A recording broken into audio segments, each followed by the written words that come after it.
You should push yourself beyond your limits of tolerance in your 20s to find out where it is.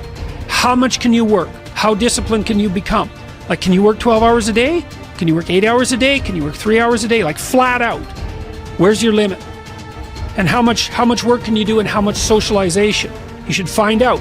Push yourself past and then back off to that point where it's optimally sustainable. It's good to think about that as a goal.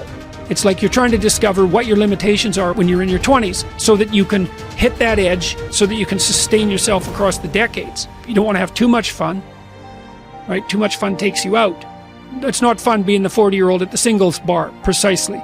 So you want to make sure that what you're doing is age appropriate, and you want to push yourself in every direction that you can, but you should be doing that with an aim in mind. It's like you're trying to make yourself into a better and more competent person. And so some discipline along with the fun is a good idea. People need to know you for one major thing first. He works. He produces. The guy's there every day. The guy's pushing and shoving. Because the truth is, no matter how good your ideas are, how good your art is, or how good your skill set is, if you're not working, man, if you're not vibrating at a frequency that people say, my God, how does that guy do all that? 10x levels, massive action, tremendous work ethic that's just a muscle now, and it's just a discipline in your life, and it's a normal way. You're not going to get in that top 10%. When you're obsessed, people think you're nuts. High performers are obsessed about the topic in which they're trying to learn, master, grow into. And if no one thinks you're crazy, you're not yet operating to the outer limits of your potential. You're not there yet. Because somebody in your life should say, you really care about this in a crazy way. And when you get there, you know you found your thing. It becomes necessary for us to excel in this. It's not a hope anymore. It's not a preference. It's a must. It becomes so necessary that it connects with our identity, that we feel it is necessary for me to deliver with excellence here because that is who I am. This topic, this thing I'm doing, I care about this, I want to master this. And when we hit that, game changer. Everybody wants to be a champion, but nobody's willing to put in the work that it takes to be a champion. Everybody wants to hold up the trophy and say, man, I did it, but nobody's willing to put in the work that it takes to do it. I love the process.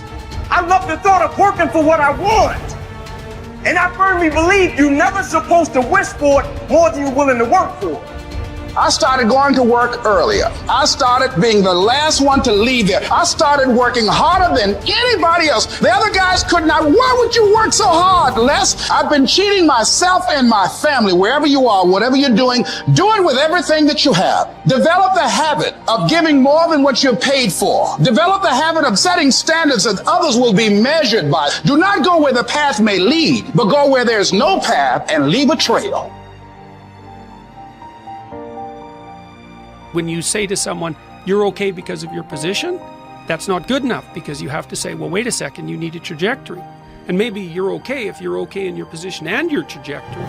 But, you know, the self-esteem movements and all of that will accept yourself the way you are. It's like, no, because you need a trajectory. And one of the things that I think, one of the reasons that audiences are responding to what I've been saying in my lectures and what I've been writing about is that I don't tell people that they're okay the way they are. No, I say, no, you could be way more than you are. And they're relieved about that, you see, because if you're in a dark and terrible place and someone says you're okay the way you are, then you don't know what to do about that. It's like, no, I'm not. I'm having a terrible time and I'm hopeless. You're okay the way you are. Well, then what? What? That's it? That's where I am? And what do you want to tell a young person?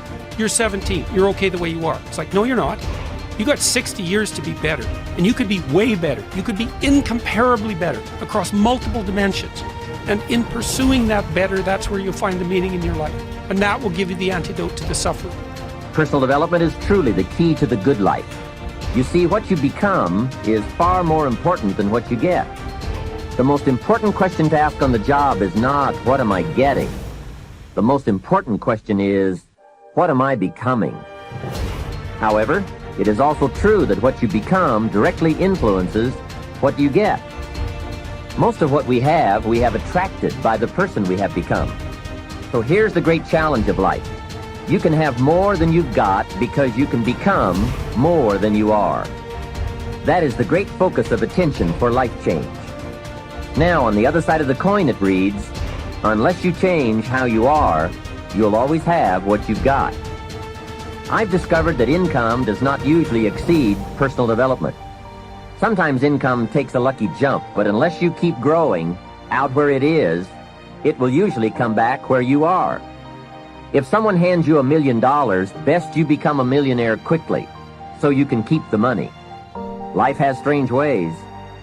A very rich man once said, if you took all the money in the world and divided it equally among everybody, it would soon all be back in the same pockets. I guess it is hard to keep what you haven't attracted by your own personal development. Personal development, how important. Remember, the major key to your better future is you. Those are some of the things that I suggest that you begin to answer yourself. Now, here are some things that I suggest that you begin to look at working on to develop your character. Some things that will give you some personal strength. Webster says character building activities. He says character, the pattern of behavior or personality found in an individual or group. Moral strength, self-discipline, fortitude. That's what's going to be required in order to begin to manifest your greatness. Now, looking at yourself, one of the things I'm suggesting you look at, what is it that you need to be in the process of doing more of or less of? Like being more direct. So I used to have a problem of not telling people what I actually thought because I didn't want to hurt anybody's feelings. Saying no without feeling guilty. More focused. So I used to be the jack of all trades and master of none. Used to do a lot of things. One year I decided to do one thing well. I looked at all of my talents and I decided the strongest one, my ability as a speaker, that's the one I'm going to focus on. But I'm capable of doing a lot of other things. But only when I decided to focus that I begin to reap the rewards of my talent. And then after you do that, you can begin to expand and use the other talents that you have. Deciding to keep your word. If you just decide, I'm going to keep my word. If I say something, I'm going to do it regardless. Being more considerate. More trusting. More disciplined. Being less fearful. Being more adventurous. Find something that you can look at your life that you say, hey, I know I've got a problem in this area, being late. I need to take care of that. Procrastinating, I need to deal with that. Not taking care of business, being seriously not serious. Creating an imbalance in my life where I'm spending more time looking at television or having social fun and not spending enough time working on me. See, most people, ladies and gentlemen, spend more time working on their jobs than they spend working on themselves. They work harder on their jobs than they work on themselves. And whatever we achieve in life, whatever we create, whatever we're able to manifest comes out of the human mind. Now I want you to think about 5 things that if you had the courage to do them, it will give you a feeling of satisfaction and self-respect. Think of 5 things that if you had the courage to do those things, you would feel a tremendous feeling of satisfaction within and self-respect. Take the time to write those things down, whatever they might be to you. It might be in your personal life. It might be in your friendships, your family relationships. It might be in your business. Look at 5 things that if you had the courage to do those things, that you would do those things. A lot of people say, well, I've been like this all my life. I just can't change. This is the way I am.